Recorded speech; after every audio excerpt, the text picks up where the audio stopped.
seorang calon manajer Koperasi Desa Merah Putih, meninggal dunia saat mengikuti Latsarmil, program Sarjana Penggerak Pembangunan Indonesia. Keluarga mengaku almarhumah tidak memiliki riwayat penyakit.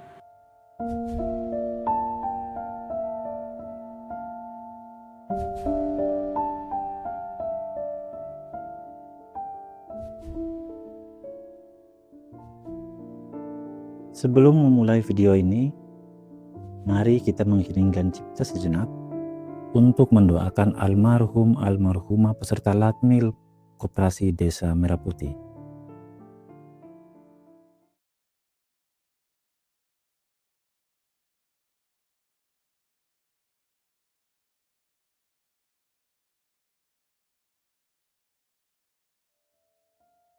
Semoga Tuhan Yang Maha Esa menempatkan mereka di sisi terbaiknya. Amin. Dan untuk menghormati keluarga korban, kami tidak akan membahas musibah yang menimpa para korban. Karena kami berupaya menghindarkan diri dari praktik eksploitasi kesedihan. Pun terkait lokasi Koperasi Desa Merah Putih yang keanehannya diguncingkan para warganet tidak akan bahas di sini. Anda dapat menemukan hal-hal tersebut di banyak video podcast yang tersebar di YouTube.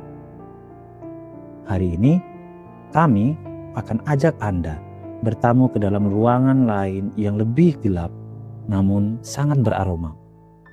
Ibarat rumah, ia adalah dapur, tempat segala jenis masakan diracik untuk disajikan. Oleh karenanya, kali ini kita akan menengok ruangan itu, tempat di mana program Koperasi Desa Merah Putih diracik. Saudara-saudara, inilah ruang ideologi.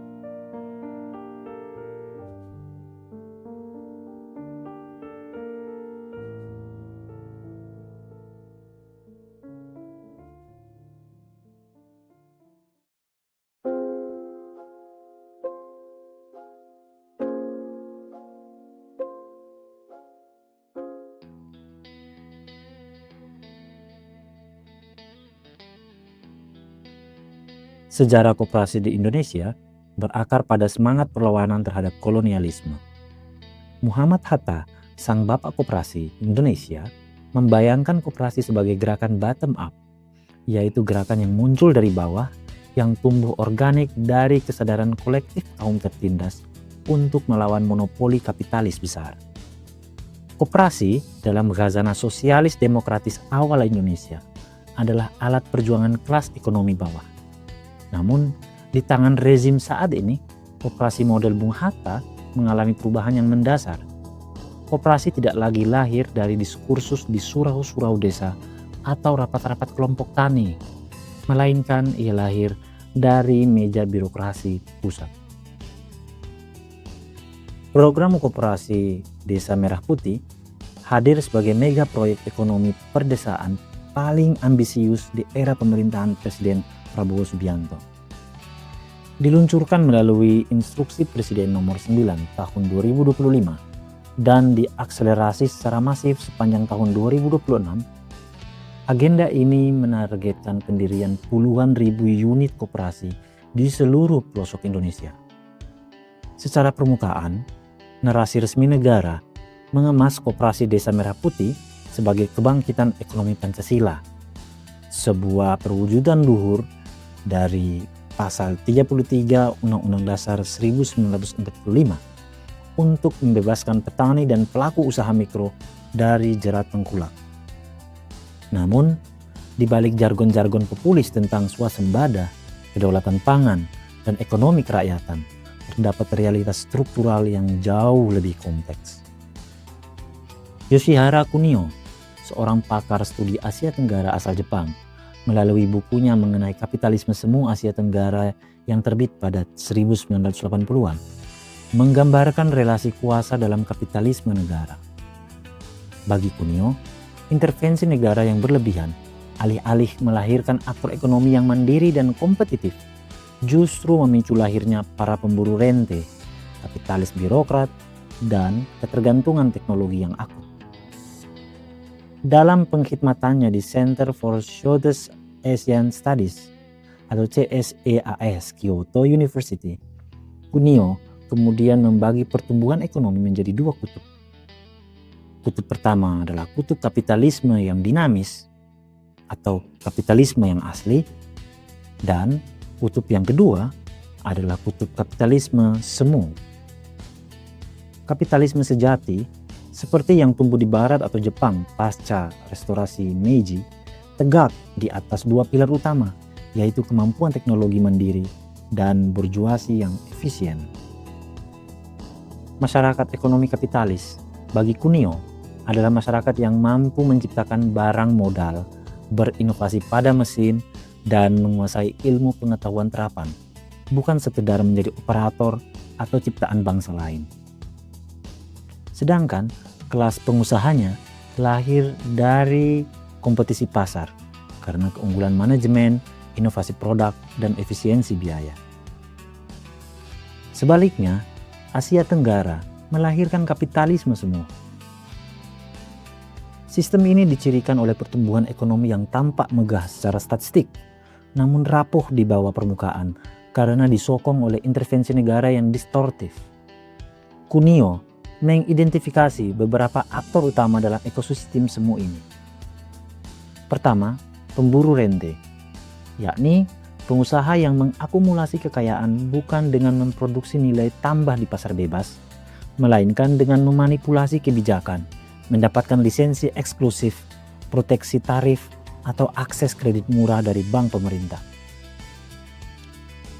Kedua, kapitalis komprador, yakni agen-agen domestik yang bisnis utamanya bertumbuh pada distribusi produk dan teknologi milik korporasi multinasional asing tanpa ada upaya melakukan transfer teknologi secara substantif.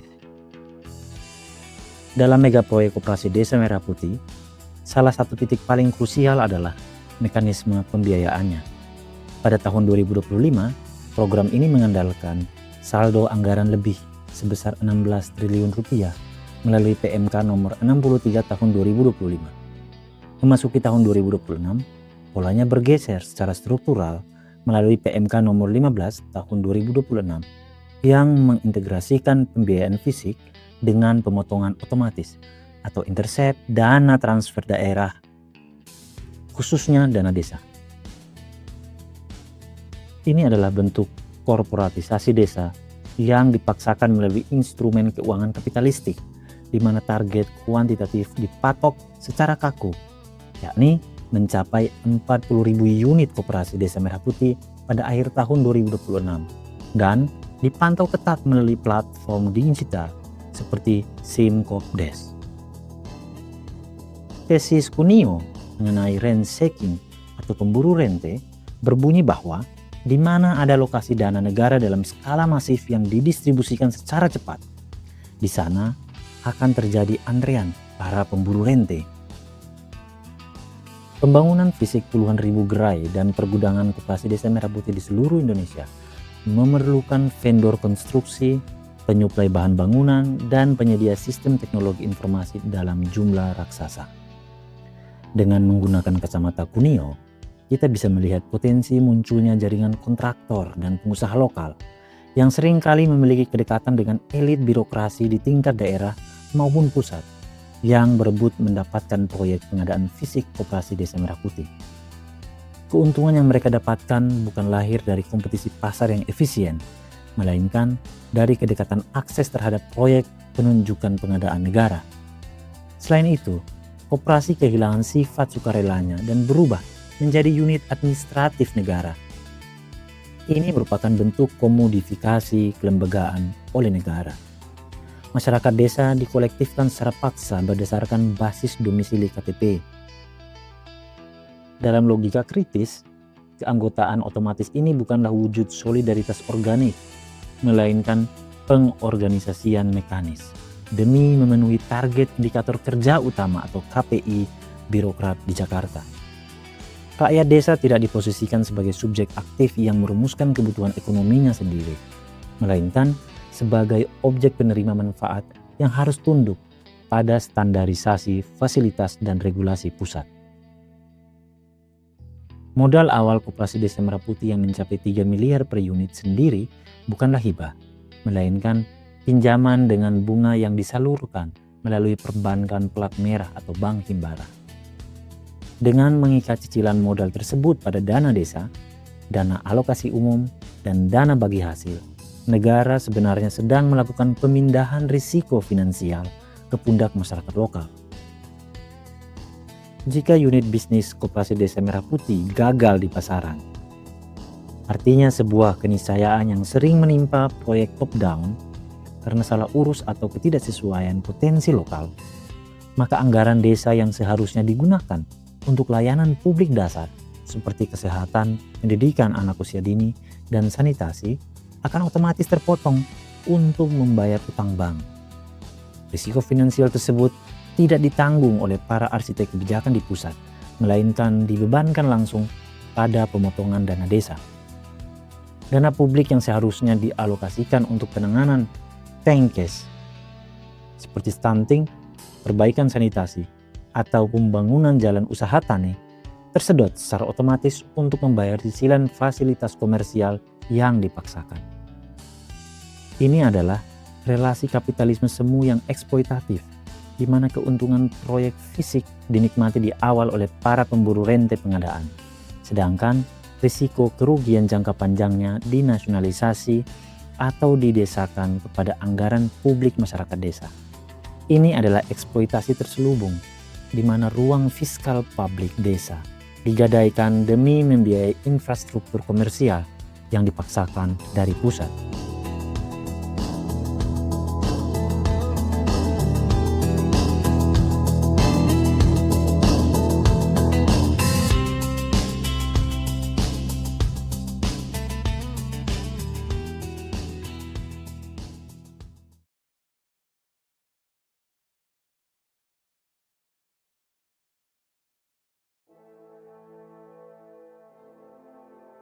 Narasi populis Koperasi Desa Merah Putih selalu mendengungkan perang terhadap tengkulak. Koperasi Desa Merah Putih diposisikan sebagai agregator tunggal yang akan membeli hasil petani dengan harga yang adil. Namun, kita perlu mengajukan pertanyaan mendasar. Kemana hasil pertanian yang diagregasi oleh Koperasi Desa Merah Putih itu dialirkan? Jawabannya jelas. Produk tersebut disalurkan untuk menopang proyek-proyek strategis nasional lainnya, seperti ketahanan pangan korporat dan program pemenuhan gizi massal. Disinilah letak kontradiksi kelasnya.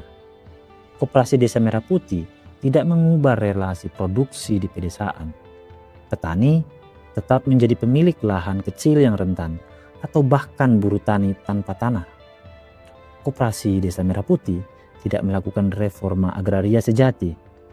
Ia tidak membagikan tanah kepada yang tak bertanah. Sebaliknya, Koperasi Desa Merah Putih berfungsi sebagai manajer rantai pasok efisien bagi kapitalisme negara. Dengan menetapkan harga beli terpusat dan mengontrol distribusi, negara menggunakan Koperasi Desa Merah Putih untuk menekan biaya reproduksi sosial demi menjaga stabilitas politik di perkotaan dan menyuplai proyek-proyek besar. Petani yang mengira diri mereka berdikari lewat koperasi, dalam realitanya mengalami proletarisasi terselubung.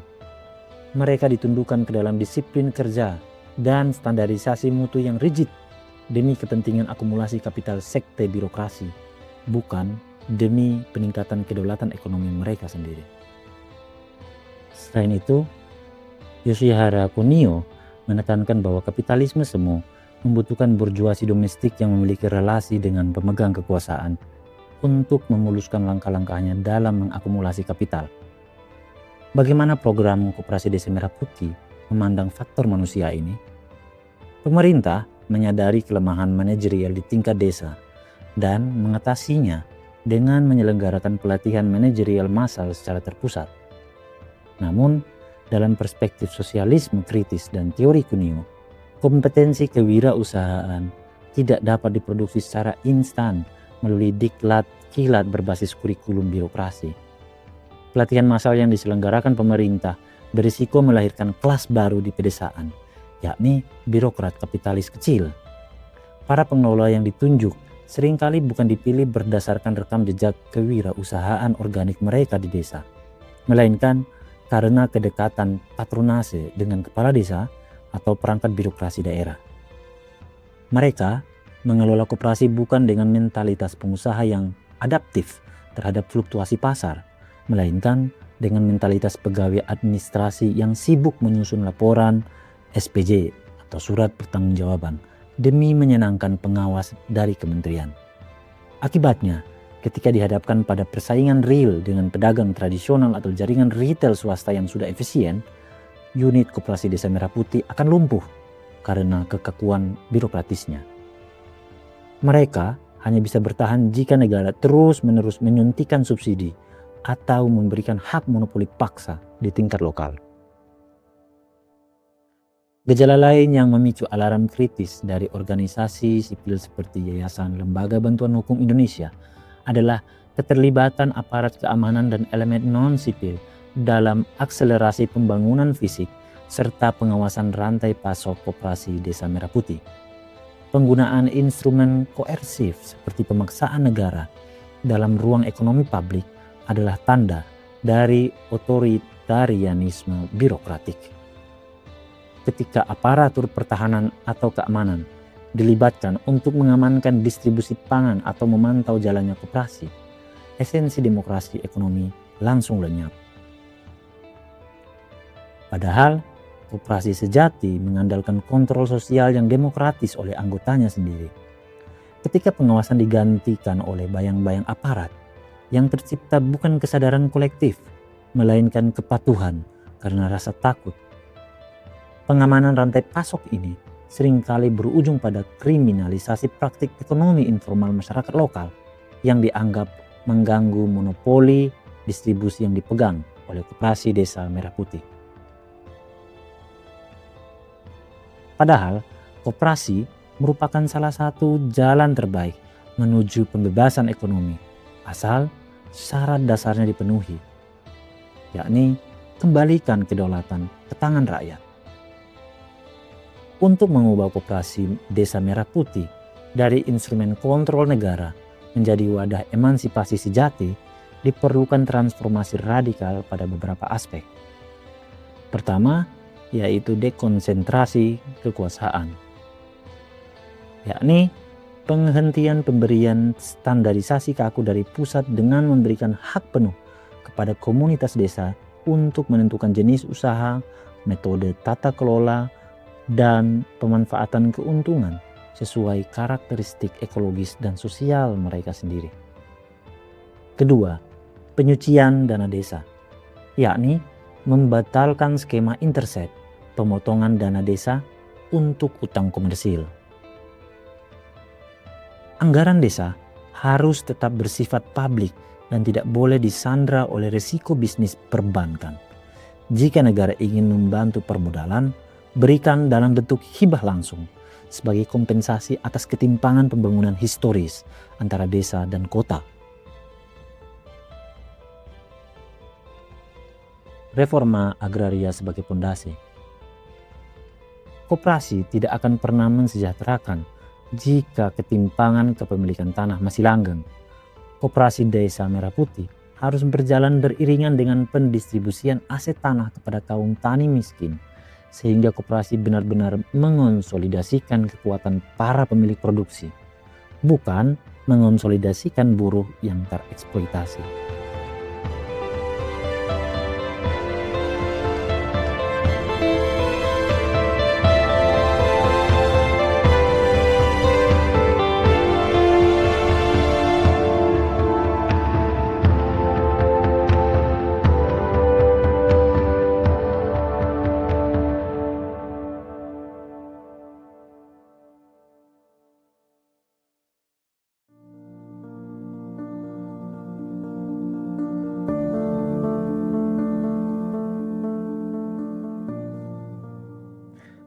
Program Koperasi Desa Merah Putih pada tahun 2026 ini berada di persimpangan jalan yang krusial. Jika pemerintah tetap bersikukuh menggunakan pendekatan top-down, mekanis, dan mengikat desa pada jerat utang institusional, maka Koperasi Desa Merah Putih hanyalah sebuah proyek restrukturisasi kapitalisme negara yang berselimutkan retorika populis merah putih. Koperasi ini akan bernasib sama dengan proyek-proyek masa lalu, megah di atas kertas dan laporan digital Simkoptes, namun keropos dan asing di hati rakyatnya sendiri. Hanya dengan membuka ruang demokrasi yang seluas-luasnya, menyingkirkan pendekatan keamanan, dan menempatkan masyarakat desa sebagai pemegang saham tertinggi kehidupan mereka sendiri, koperasi dapat kembali ke hitohnya, yakni sebagai benteng pertahanan kaum marginal melawan badai akumulasi kapital yang eksploitatif. Terima kasih telah menonton video ini. Saya, Ruang Ideologi. Sampai jumpa di video-video selanjutnya.